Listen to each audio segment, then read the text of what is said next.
This material concerns the concentration of the largest 10 companies in the S&P 500 index of the American Stock Exchange. The sources of infographics and data are given in the description of the video. Today, the capitalization of the 10 largest companies constitutes 38% of the entire capitalization of the S&P 500 index. This is the highest concentration since the mid-60s, after which the S&P 500 index collapsed.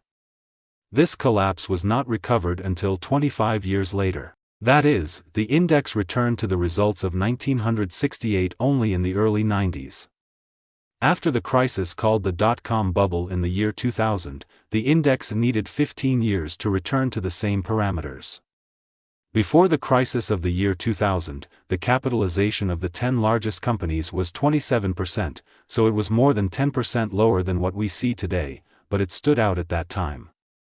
The S&P 500 index took 6 years to return after the crisis of the year 2008. Perhaps the indices are making up for losses faster and faster. Let's take a closer look at the companies with the largest market capitalization. At the time of writing this material, they are Microsoft, Apple, Nvidia, Alphabet, Amazon, Meta, Berkshire Hathaway, Lilly, Broadcom and Tesla. 8 of them are technology companies, 1 medical and 1 from the financial sector. But the situation is dynamic and the composition of the top 10 is constantly changing. For example, at the time of recording this material, Tesla is swapping 10th place with Qualcomm, and Nvidia sometimes attacks the first position and then falls to third again. If you watch this film in a few years, the composition of the top 10 may be completely different. But the whole thing is important. Let's look at how the big tech giants earn, because it is technology companies that currently have the largest capitalization. Infographic from the year 2022.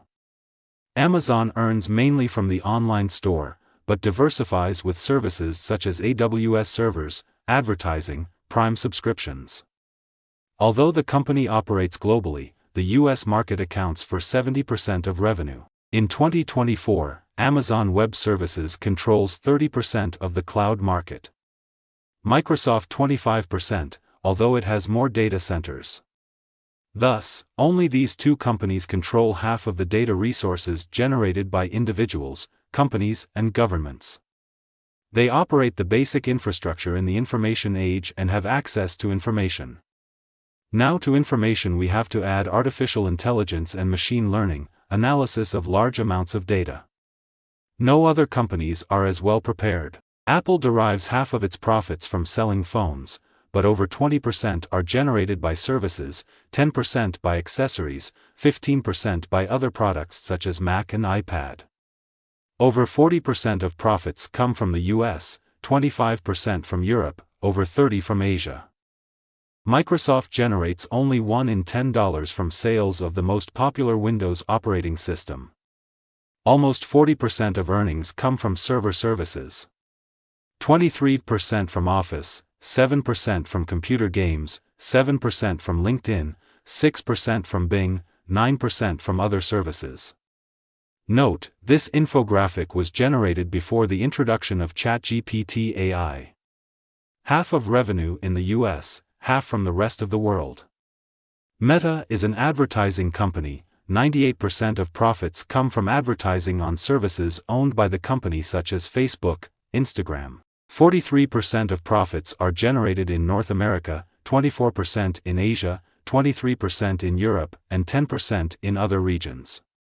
Nvidia before the development of artificial intelligence divided its revenue sources more or less equally between computer and graphics products. The Chinese markets generated the most profits, 48%, the US 31%, and the rest of the world 22%. Alphabet derives almost 60% of its profits from the Google search engine. The remaining 40% is evenly divided between Google Network, YouTube advertising, Google Cloud and other services. Almost half of the profits are generated in the US, 30% by Europe and the Middle East, 17% by Asia Pacific, 6% by Latin America. We can see, therefore, that the giants still base their development on flagship products, but they are diversifying into other products and services. Geographically, these companies are also globally diversified, although about half of the profits are generated in the US. We know how selected big tech companies earn, but what is it like to work in them? In 2023, earnings in 5 companies of the Big 7 technology companies were higher than $60,000, i.e. the American average. Meta, Google, and Nvidia paid the most. Tesla and Amazon employ mostly low-skilled workers and pay below average, even though they are classified as technology companies. Now we know the companies that generate almost 40% of the capitalization of the S&P 500 index. So are their products and services worth this valuation? The market says yes, but if it weren't for the largest 10 companies, the growth of the S&P 500 index in the first half of 2024 would have been not 15% but 3%. Nvidia alone is responsible for 5 percentage points of growth in the entire leading American index.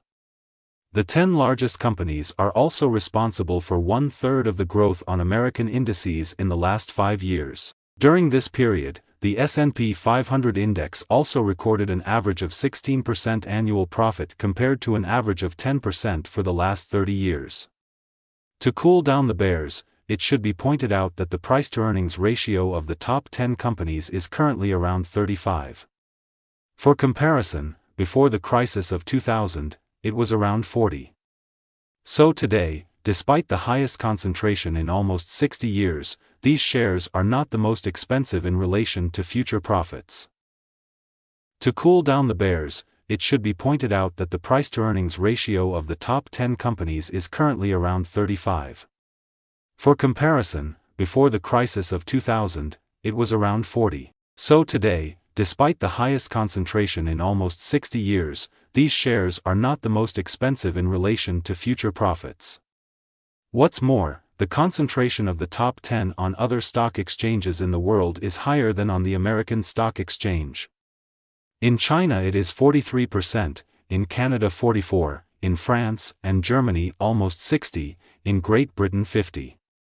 Finally, we cannot forget about the revolution in the way of investing, which has not happened before in the history of the stock exchange. We are talking about ETF instruments, which are used to buy every 3rd share in the USA, every 10th in Europe and every 8th in Asia. ETF funds significantly change the proportions regarding the concentration of companies in individual funds and, consequently, on the stock exchange. The stock exchange of 10 years ago is no longer the stock exchange of today. And finally, it should be added that in the last 3 years, companies not related to technology, so-called value and small and medium-sized companies, due to the increase in interest rates on loans and other phenomena, had lower valuations than large technology companies. Their percentage share in the capitalization of the American Stock Exchange was therefore lower, which increased the capitalization of the top 10 companies. We can summarize that the top 10 achieved record capitalization not only due to their own characteristics, but also due to the weakness of the other companies at the same time. This is a bullish signal for the American Stock Exchange. So are we at the top of the American indices and do not see the abyss? Will the rally of the top 10 continue? Will the other companies wake up to growth? We do not know. But you have been informed about a significant anomaly. If you want to receive other analyses, subscribe to this channel.